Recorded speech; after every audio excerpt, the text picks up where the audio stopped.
আসসালামু আলাইকুম। সংবাদে আপনাদের সবাইকে স্বাগত জানাচ্ছি। আমি ফিরোজ তোহা। শুরুতেই সংবাদ শিরোনাম। বাংলাদেশের সর্বশেষ গুরুত্বপূর্ণ আপডেট সংবাদে আপনাকে স্বাগত। শুরুতেই সংবাদ শিরোনাম, পরে বিস্তারিত। প্রথমে জানাবো, ফিরছে সাদা পাথর, বাড়ছে সৌন্দর্য।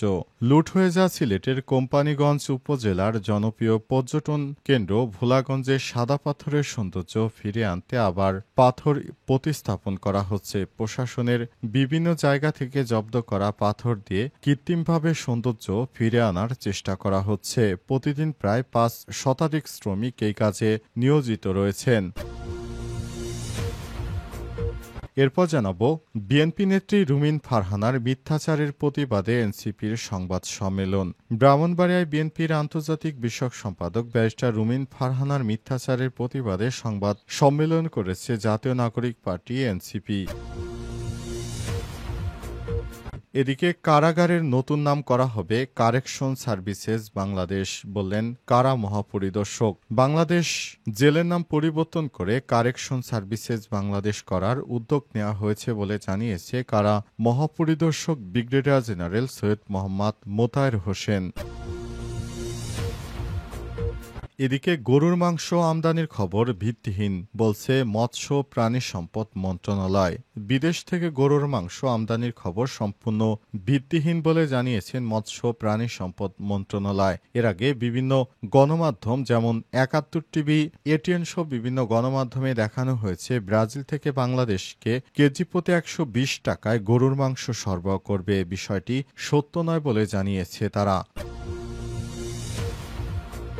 এদিকে ছদ্মবেশী ভিক্ষুকের বাসায় পুলিশের অভিযান, মিলল ৪ ভরি স্বর্ণ ও ৪.৫ লক্ষ টাকা। চট্টগ্রামের সাতকানিয়ায় ভিক্ষুক সেজে চুরির অভিযোগে তসলিমা আক্তার ৩৫ নামের এক নারীকে গ্রেপ্তার করেছে পুলিশ। তার বাসায় তল্লাশি করে তার বাসা থেকে ৪ ভরি স্বর্ণ এবং ৪ লক্ষ টাকা উদ্ধার করা হয়েছে। এবং সর্বশেষ জানাবো, হাইকোর্টের রায়ে ভারতের প্রধানমন্ত্রী মোদির বিএ পাস নিয়ে সন্দেহ আরও বাড়ল। ভারতের প্রধানমন্ত্রী নরেন্দ্র মোদী তার শিক্ষাগত যোগ্যতা নিয়ে বিতর্ক দীর্ঘদিন। দিল্লির হাইকোর্টের সাম্প্রতিক রায় সেই বিতর্ক আরও উস্কে দিয়েছে। জানা গেছে, নরেন্দ্র মোদী নাকি বিএ পাস না করেই তিনি মিথ্যা সার্টিফিকেট উপস্থাপন করেছেন। প্রিয় দর্শক, এতক্ষণ শুনছিলেন সংবাদ শিরোনাম, এবারে বিস্তারিত। তবে তার আগে বন্ধুরা, অনুরোধ থাকবে সংবাদটিতে একটি লাইক দিন। এই চ্যানেলে আপনি নতুন হয়ে থাকলে আমাদের সংবাদটি দেখতে দেখতে চ্যানেলটি সাবস্ক্রাইব করে রাখুন। কমেন্ট করে বন্ধুরা আপনার মূল্যবান মতামত জানিয়ে দিন আপনি বিশ্বের কোন দেশ থেকে বা বাংলাদেশের কোন স্থান থেকে আমাদের সংবাদটি দেখছেন এবং শুনছেন। আর বন্ধুরা, এই সংবাদটি আপনার সোশ্যাল মিডিয়া ফেসবুকে শেয়ার করে বন্ধুদেরও দেখার সুযোগ করে দিন। এবারে বিস্তারিত। ফিরছে সাদা পাথর, বাড়ছে সৌন্দর্য। লুট হয়ে যা সিলেটের কোম্পানীগঞ্জ উপজেলার জনপ্রিয় পর্যটন কেন্দ্র ভোলাগঞ্জে সাদা পাথরের সৌন্দর্য ফিরে আনতে আবারও পাথর প্রতিস্থাপন করা হচ্ছে। প্রশাসন বিভিন্ন জায়গা থেকে জব্দ করা পাথর দিয়ে কৃত্রিমভাবে সৌন্দর্য ফিরে আনার চেষ্টা করছেন। প্রতিদিন প্রায় ৫ শতাধিক শ্রমিক এই কাজে নিয়োজিত রয়েছে। মঙ্গলবার পর্যন্ত প্রায় ৭ লাখ ঘনফুট পাথর পুনঃস্থাপন করা হয়েছে। প্রশাসন জানিয়েছে আরও ১৮ লাখ ঘনফুট পাথর প্রতিস্থাপন করা হবে। এতে সাদা পাথর আগের রূপে ফিরে আসবে বলে আশা করা হচ্ছে। প্রশাসন দেশের বিভিন্ন স্থানে অভিযান চালিয়ে প্রায় ২৫ লাখ ঘনফুট পাথর জব্দ করেছে। একই সাথে প্রশাসনের কঠোর অবস্থানের কারণে অনেক ব্যক্তি স্বেচ্ছায় পাথর ফিরিয়ে দিচ্ছেন। উপজেলা প্রশাসন সূত্র থেকে জানা গেছে, যারা স্বেচ্ছায় পাথর ফেরত দিচ্ছেন তারা বেশিরভাগই রাতে গাড়ি পাঠান। উপজেলা প্রশাসনের কর্মকর্তারা সেসব পাথর রিসিভ করে নির্দিষ্ট স্থানে নিয়ে আনলোড করছে। গত ১১ আগস্ট থেকে স্থানীয়দের আন্দোলন ও প্রতিরোধের মুখে সাদা পাথর লুটপাট বন্ধ হয়ে যায়। এরপর দেশজুড়ে খবর ছড়িয়ে পড়লে প্রশাসন তৎপর হয়। এই ঘটনার জেরে সিলেটের জেলা প্রশাসক এবং কোম্পানীগঞ্জ উপজেলা নির্বাহী কর্মকর্তাকে বদলি করা হয়েছে। গত ১২ আগস্ট থেকে প্রশাসন জব্দ করা পাথর প্রতিস্থাপন শুরু করে। কলাবাড়ি, কালীবাড়ি, ভোলাগঞ্জ, পাড়ুয়া থানা সদর, ধোপাগুল সহ দেশের বিভিন্ন স্থান থেকে উদ্ধার করা পাথর ভোলাগঞ্জ দশম্বর ডাম্পিং স্টেশনে নিয়ে আসা হচ্ছে। সেখান থেকে নৌযোগে পাথরগুলো পর্যটন কেন্দ্রে এনে শ্রমিকেরা প্রতিস্থাপন করছে। গত 2 সপ্তাহ ধরে পাথর পুনঃস্থাপনের ফলে সাদা পাথরের সৌন্দর্য অনেকটা ফিরে এসেছে। পর্যটকদের আনাগোনা বাড়ছে। পর্যটন ব্যবসায়ীরা জানিয়েছেন, আগের সপ্তাহের তুলনায় পর্যটকের সংখ্যা অনেকটা বৃদ্ধি পেয়েছে। কোম্পানীগঞ্জ উপজেলা নির্বাহী কর্মকর্তা মোহাম্মদ রবিন মিয়া বলেন, এখন পর্যন্ত সাদা পাথর পুনঃস্থাপন করা হয়েছে। এতে পর্যটন কেন্দ্রের সৌন্দর্য অনেকটা ফিরে এসেছে। জব্দ করা সব পাথর প্রতিস্থাপনের পর আমরা আশা করছি আগের সৌন্দর্য সম্পূর্ণরূপে ফিরে পাওয়া যাবে।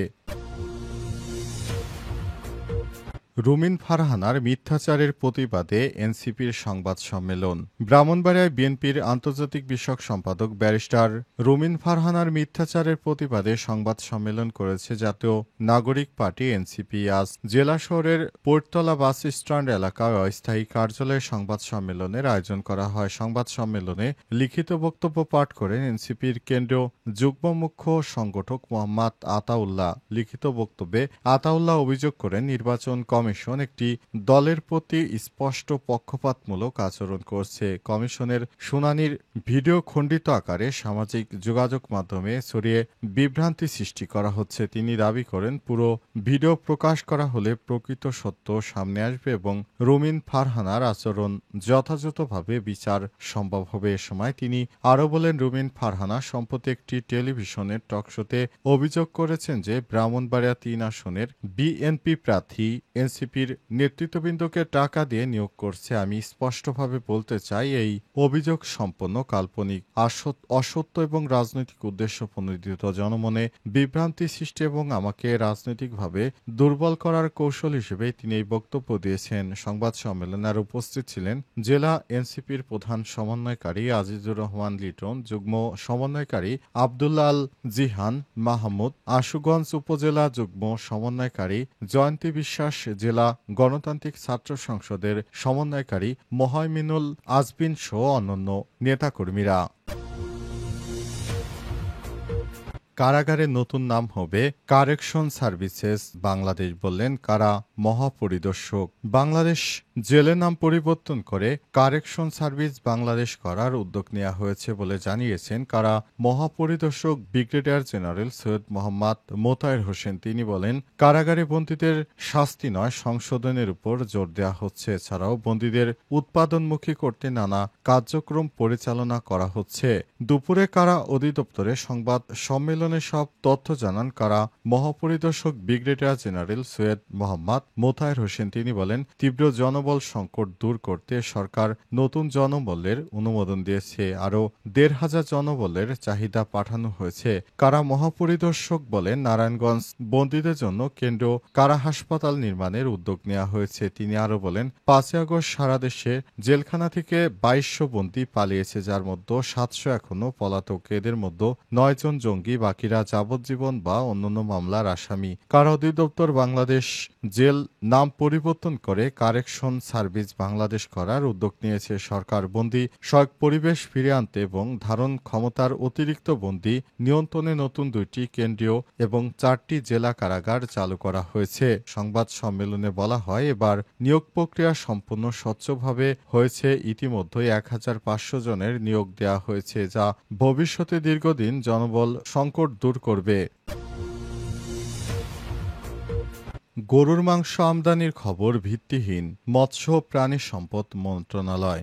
বিদেশ থেকে মাংস আমদানির খবর সম্পূর্ণ ভিত্তিহীন বলে জানিয়েছে মৎস্য প্রাণী সম্পদ মন্ত্রণালয়। মন্ত্রণালয় এক সংবাদ বিজ্ঞপ্তিতে জানায়, বাংলাদেশ সরকার প্রাণী সম্পদ খাতের উন্নয়ন ও দেশীয় খামারিদের স্বার্থরক্ষা এবং জনগণকে নিরাপদ ও মানসম্মত মাংস সরবরাহের অঙ্গীকারাবদ্ধ। এই মুহূর্তে বিদেশ থেকে মাংস আমদানির কোনো সিদ্ধান্ত সরকার নেয়নি। মৎস্য প্রাণী সম্পদ মন্ত্রণালয় জানিয়েছে, সম্প্রতি বিভিন্ন গণমাধ্যম ও সামাজিক যোগাযোগ মাধ্যমে এমন খবর প্রচারিত হচ্ছে যে ব্রাজিল থেকে বাংলাদেশকে কেজি প্রতি ১২০ টাকায় গরুর মাংস সরবরাহ করা হবে।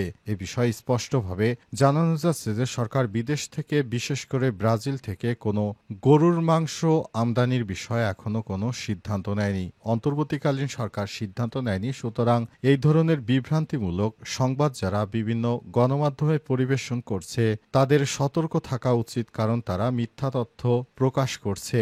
বাংলাদেশ সরকার কোনরূপ এত অল্প টাকায় গরুর মাংস দেওয়ার ব্যাপারে কোনো সিদ্ধান্ত গ্রহণ করেনি। সুতরাং আপনারা যারা বিভ্রান্তমূলক সংবাদ প্রচার করছেন তাদের বিরুদ্ধে সরকার কোনো ব্যবস্থা না নিলেও জানানো যাচ্ছে যে ভবিষ্যতে আপনারা সরকারের পক্ষ থেকে পুরোপুরি না জেনে এই ধরনের বিভ্রান্তিমূলক তথ্য আর ছড়াবেন না, কারণ এতে জনমন ক্ষুণ্ণ হতে পারে। সরকার ব্রাজিল থেকে ১২০ টাকা দরে যদি গরুর মাংস কিনে আনে, তাহলে দেশে যা খামারি রয়েছে তারা মূলত গরু লালন পালন করে তারা কত দরে বিক্রি করবে এবং তারা গরুর খাদ্য এত টাকা দিয়ে ক্রয় করছে, তাদের শেষ পরিণতি আসলে কি হবে বিষয়টি সরকার খুবই গুরুত্বের সঙ্গে দেখছে।